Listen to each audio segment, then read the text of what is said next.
నిరుద్యోగుల కోసం అశోక్ సార్ తన ప్రాణాన్ని త్యాగం పెట్టి వాళ్ళ 50,000 ఉద్యోగాలు ఇమ్మీడియట్గా రాష్ట్ర ప్రభుత్వం ప్రకటించాలంటూ కూడా దాదాపు 5 రోజుల నుంచి ఆమరణ నిరాహార దీక్ష చేస్తూ ఉన్నాడు. ప్రస్తుతం తనని ఏదైతే ఇక్కడ మనసలిపురం గవర్నమెంట్ హాస్పిటల్కి తీసుకురావడం జరిగింది. తన ఆరోగ్యం కూడా గంట గంటకు క్షీణిస్తూ ఉందంటూ కూడా అధికారులు చెప్తున్నటువంటి పరిస్థితి చూస్తున్నాం. ఇదే అంశమైన మనతో మాట్లాడేందుకు నిరుద్యోగ ఇంద్ర నాయకులను మాట్లాడదాం. చెప్పండి బ్రదర్, ఎట్లా చూస్తారు? అశోక్ సార్ మీకోసం పోరాటం చేస్తూ ఉన్నాడు.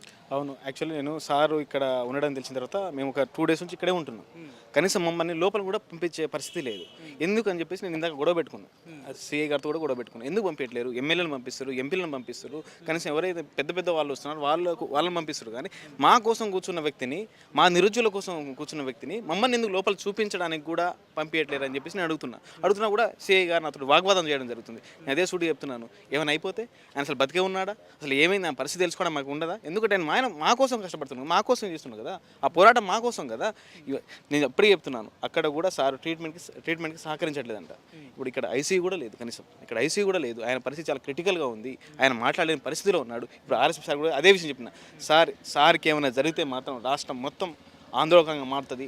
రేవంత్ రెడ్డి గారు దయచేసి దీన్ని మీరు సిన్సియర్గా తీసుకొని అసలు ఏంది వీళ్ళ సమస్యలు ఏందని చెప్పేసి మాతో మాట్లాడాలని, సార్తో కూడా హైయర్ అఫీషియల్తో మాట్లాడి కూడా సార్ని గాంధీకైనా లేకపోతే ఉస్మానికైనా తరలించాలని కోరుకుంటున్నాను. అంటే ఇది ప్రజాప్రభుత్వం అంటున్నారు. ఒక నాయకుడు దాదాపు నిరుద్యోగుల కోసం అప్పుడు పోరాడి ఇప్పుడు పోరాటం చేస్తూ ఉన్నాడు. మరి ఎందుకు 5 రోజుల నుంచి నిరాహార దీక్ష చేస్తూ ఉన్నా ఈ ప్రభుత్వం పట్టించుకోవట్లేదు, స్పందిస్తలేదు? ఎట్లా చూస్తారు ఈ ప్రభుత్వం? ఇలా ఈ ప్రభుత్వంలో కూడా ఆయన పోరాడుతుంటే నిజమైన హక్కులు నిరుద్యోగులకు అందట్లేనే కదా. ఇది ఎలా గత ప్రభుత్వం ఇచ్చిన నోటిఫికేషన్ అని మేము ఇచ్చామని చెప్పేసి 60,000 ఉద్యోగాలు పాత నోటిఫికేషన్ అని మేము ఇచ్చామని చెప్పుకుంటారు. ఒక్క నోటిఫికేషన్ కూడా ఇవ్వలేదు. ఇలా పీసీలో ఖాళీ ఉంది, గ్రూప్ 2, గ్రూప్ 1లో. ఇలా గ్రూప్ 1లో కూడా చాలా అవకతవకలు జరిగాయి, అన్యాయాలు జరిగాయి అని చెప్పేసి గౌరవ కోర్టు చెప్తే కూడా దాన్ని కూడా తుంగలో తొక్కి డివిజనల్ బెంచ్ వెళ్ళే ప్రయత్నాలు చేస్తున్నారు. తల్లిదండ్రులను ప్రొవోక్ చేసి అలా వాళ్ళని ఏడిపించే ప్రయత్నాలు చేస్తున్నారు. మాకు తల్లిదండ్రులు లేరా? మేము కూడా 2 సంవత్సరాల నుంచి ఆ కోర్టు వెంబడి తిరుగుతున్నాం కదా, మేము కూడా కష్టపడ్డ వ్యక్తులే కదా. ఇలా జియో 29 తీసుకొచ్చి ఎస్సీ ఎస్టీ బీసీపీ అన్యాయం చేశారు. ఇలా 14 క్వశ్చన్లు తప్పిలిచ్చి మమ్మల్ని ఇలా కిందికి నెట్టేశారు. మేము కూడా చేస్తున్నాం కదా. ఇలా గవర్నమెంట్ ఎంతసేపు కూడా ఎవరైతే 563 మంది వచ్చారో వాళ్ళని చూసి రెచ్చగొట్టే ప్రయత్నాలు చేస్తున్నారు. కానీ వీళ్ళ సమస్యలు కానీ వీళ్ళ మీద ఏమేమి ఉన్నాయని పట్టించుకున్న పాపాన పోవట్లేదు. కాబట్టి అశోక్ సార్ ప్రాణాలంటే ప్రభుత్వం లెక్కలేదా? మరి ఎందుకు స్పందిస్తలేదు? ఇప్పుడు అశోక్ సార్ వాళ్ళకి ప్రాణాల మీద వాళ్ళకి ఏమనుకుంటారంటే ఒకటే మాట అంటారు, ఏంటంటే అశోక్ సార్కి ఏం కావట్లేదు, అంతా మేము చూసుకుంటున్నాం. కానీ కనీసం ఒక ట్రీట్మెంట్ కూడా ఏం లేదు. అసలు సీరియస్ కండిషన్ అయినా కూడా ఇక్కడ ఐసీయూ లేదు. ఇక్కడ దూరంలో పడేస్తే పిల్లలు ఎవరు రారు, ఇక్కడ అంటే ఏరియా హాస్పిటల్ తీసుకెళ్తే పిల్లలు ఎవరు రారని చెప్పేసి ఇది ఇంతకు దారుణానికి ఒడగట్టిరు వాళ్ళు. మరి ఏంటి, ఎట్లా చూడవచ్చు ప్రభుత్వం? ఏం చెప్తారు ప్రభుత్వం? ఇప్పుడు నోటిఫికేషన్లు బరాబర్ ఇవ్వాలన్నా, ఇప్పుడు నోటిఫికేషన్ ఇస్తే అశోక్ సార్ చేయాల్సిన అవసరం లేదు. నేను నాలాంటి బయటకు వచ్చి మాట్లాడాల్సిన అవసరం లేదు. మీరు నోటిఫికేషన్ ఇవ్వండి. నోటిఫికేషన్ ఇస్తే మేము చేయాల్సిన అవసరం ఉంది. మీ దగ్గర తప్పు పెట్టుకుని మమ్మల్ని అడుగుతారు ఎందుకు? మీరు నోటిఫికేషన్ బరాబర్ ఇవ్వండి. నోటిఫికేషన్లు ఇస్తే మేము బయటికి రావాల్సిన అవసరం లేదు, మేము చదువుకుంటాం. మీరు ఒక్క నోటిఫికేషన్ కూడా ఇవ్వలేదు. గత ప్రభుత్వం ఇచ్చిన నోటిఫికేషన్, మేము ఇచ్చిన నోటిఫికేషన్ చెప్పి పబ్బం గడుకునే ప్రయత్నం చేస్తున్నారు. కానీ ఎందుకు చేస్తారు ఇవన్నీ? ఎందుకు రాష్ట్రంలో అందరు విద్యార్థులు ఇలా గొడవ చేస్తున్నారు? ఆ గొడవల కారణాలు తెచ్చుకోలేకుండా ప్రయత్నం చేస్తున్నారు. ఎంతసేపు రాజకీయం చేస్తున్నారు. కానీ మమ్మల్ని పిలిపించి మాట్లాడే ప్రయత్నం మాత్రం రేవంత్ రెడ్డి గారు నిరుద్యోగుల కోసం పోరాడుతున్నటువంటి అశోక్ సార్ని మిమ్మల్ని ఎందుకు గౌరవిస్తలేరు? ఇక్కడ పోలీస్ వ్యవస్థ ఏం చెప్తున్నది అంటే దీన్ని ఎట్లా చూడొచ్చు? ఇప్పుడు అశోక్ సార్ని లోపల మమ్మల్ని ఎవరిని పంపించట్లేరు, కనీసం మీడియా కూడా ఎలో చేయట్లేరు. ఎవరైతే వస్తున్నారో పెద్ద వాళ్ళని పంపిస్తున్నారు, అక్కడ నుంచి మాకు సమాచారం ఇస్తున్నారు. సార్ పరిస్థితి అస్సలు బాగాలేదు. సార్ దేనికోసం వస్తున్నాడు? మీరు ఆ రోజు 2 లక్షల ఉద్యోగాలు మొదటి సంవత్సరాలు ఇస్తా అని చెప్పారు కాబట్టి ఆ ధీమతోటే ఆ సార్ మిమ్మల్ని గెలిపించారు. ఆ రోజు అశోక్ సార్ కూడా మీకోసం యాత్రలు చేశారు కదా, ఆయన కూడా తిరిగాడు కాంగ్రెస్ పార్టీ కోసం. ఇలా అదే కాంగ్రెస్ పార్టీ 2 లక్షల ఉద్యోగాలు ఇవ్వలేదని చెప్పేసి ఇలా పిల్లలు నిరుద్యోగులు అవస్థలు పడుతున్నారని చెప్పేసి ఇలా అశోక్ సార్ కూర్చోవడం జరిగింది. ఇలా ఇక్కడికి వచ్చిన తర్వాత కూడా మమ్మల్ని లోపల పంపే ప్రయత్నం కూడా చేయట్లేదు. ఎవరైతే మాట్లాడుతున్నామో గొంతిప్పి మాట్లాడుతున్నామో వాళ్ళని పర్సనల్ అడ్రస్ అడుక్కోవడం, మీరు ఎక్కడ ఉంటారని చెప్పడం, వాళ్ళు మాతో సీఎల్ ఎస్ఐతో భయపెట్టడం చేయడం, ఇదే జరుగుతుంది. ఎన్ని రోజులు ఇంకా? గత ప్రభుత్వంలో ఇదే, ఈ ప్రభుత్వంలో ఇదే. అంటే మా పరిస్థితిని ఎవరు కూడా పట్టించుకోవట్లేడు. కనీసం ముఖ్యమంత్రి స్పందించలేదు, మంత్రులు కనీసం కింది స్థాయి లీడర్లైనా, నిరుద్యోగుల పేరు చెప్పుకొని ఎమ్మెల్సీలు అయినటువంటి నాయకులైనా, కాంగ్రెస్ నేతలు ఎవరైనా రావడం జరిగిందా? స్పందించారా? ఎట్లా చూస్తారు? అంటే ఇంతకుముందు చిక్కడపల్లి లైబ్రరీలో వచ్చి అక్కడ మాకు కల్పిస్తాం, చేపిస్తాం, న్యాయం చేపిస్తామని చెప్పినటువంటి ఎమ్మెల్సీలు ఇప్పటివరకు పత్తా లేకుండా పోయారు. ఇప్పుడు గౌరవ ఎమ్మెల్సీ గారు అద్దంకి దయాకర్ గారు, కోదండరామ్ సార్ గారు వాళ్ళందరూ 4 రోజులు 10 రోజులు వట్టినో కల్పిస్తా అని చెప్పారు. అది ఇప్పుడుదా లేదు. మరి ఎవరిని కల్పిస్తారు, ఎక్కడ కల్పిస్తారు అనే విషయం కూడా లేదు, క్లారిటీ లేదు. ఇలా నిరుద్యోగులను చూస్తే భయపడే ప్రయత్నం. ఎందుకంటే ఇలా ప్రతిపక్ష పార్టీ కంటే నిరుద్యోగులు చాలా క్లీన్గా పనిచేస్తున్నారు. ఎందుకంటే మా నోటిఫికేషన్ మాకు ఇస్తే చదువుకుంటాం. మీరు నోటిఫికేషన్ ఇవ్వకుండా వాళ్ళ మీద వాళ్ళు బీజేపీ అని, వీడు బీఆర్ఎస్ అని, వాడు పేడ్ డాస్టర్ అని మాట్లాడితే ఎవరికైనా కోపం వస్తుంది. ఇలా అశోక్ సార్ రేపు ఇద్దరు ముగ్గురు పిల్లలు చేస్తారు, అప్పుడు పరిస్థితి ఏంది? రాష్ట్రం అంతా ఏమైపోద్ది? కాబట్టి దయచేసి ఎవరైతే ఎమ్మెల్సీలు ఉన్నారో మా పేరు చెప్పి ఎమ్మెల్సీ సంపాదించుకున్న వాళ్ళు ఎవరైతే ఉన్నారో దయచేసి మమ్మల్ని దగ్గర పిలిపించి రేవంత్ రెడ్డి గారిని మాట్లాడే ప్రయత్నం చెప్పండి. కనీసం మా సమస్యల మీద పట్టించుకోండి. ఎంతసేపు మీరు రాజకీయాలమైనా వాడు మాట్లాడితే రాజకీయం, వాడు బీఆర్ఎస్ అంటాడు, వాడు బీజేపీ అంటాడు, ఎంతసేపు రాజకీయాలే మాట్లాడతారు కానీ ఇలా నిరుద్యోగుల సమస్యల గురించి ఎవరు మాట్లాడతాడు. ఇలా గ్రూప్ వన్లో చాలా అవకతవకలు జరిగాయని చెప్పినా కూడా ఎంతసేపు మమ్మల్ని కూడా వీళ్ళు బీజేపీ ఉంటారు, బీఆర్ఎస్ ఉంటారని చెప్పేసి మమ్మల్ని ఇలా అణిచివేత ప్రయత్నం చేస్తున్నారు. ఫైనల్గా ఏం చెప్తారు? అశోక్ సార్ ఆరోగ్యం గంట గంటకి క్షీణిస్తుంది అంటున్నారు. ప్రభుత్వాన్ని కావచ్చు, ముఖ్యమంత్రి కావచ్చు, మీరు ఏం చెప్పదలుచుకున్నారు? ఒకటే, ఇక్కడైతే ఐసీయూ ఇది లేదంట, ఐసీయూ లేదు కాబట్టి ఇక్కడ నుంచి దూరంగా, అంటే ఇక్కడ దూరంగా అంటే నేను ఉస్మానియాకైనా గాంధీకైనా తీసుకెళ్ళి సార్ని అక్కడ ఆరోగ్యం క్షీణించకుండా చూడాల బాధ్యత ప్రభుత్వం మీద ఉంది కాబట్టి సార్ని అక్కడ తీసుకెళ్లాలని కోరుచున్నాను.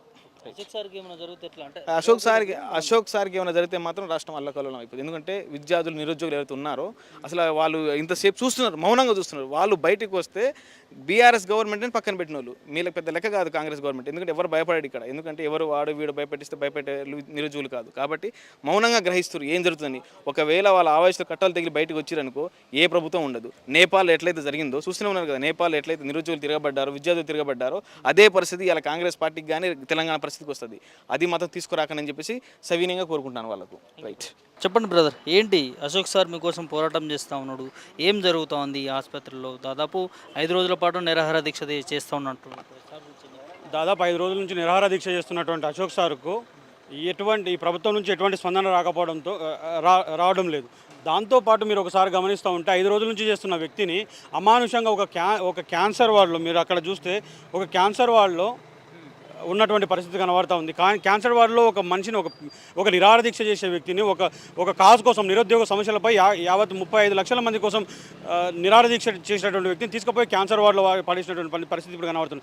దాంతోపాటు కనీసం మమ్మల్ని చూడనియట్లేదు.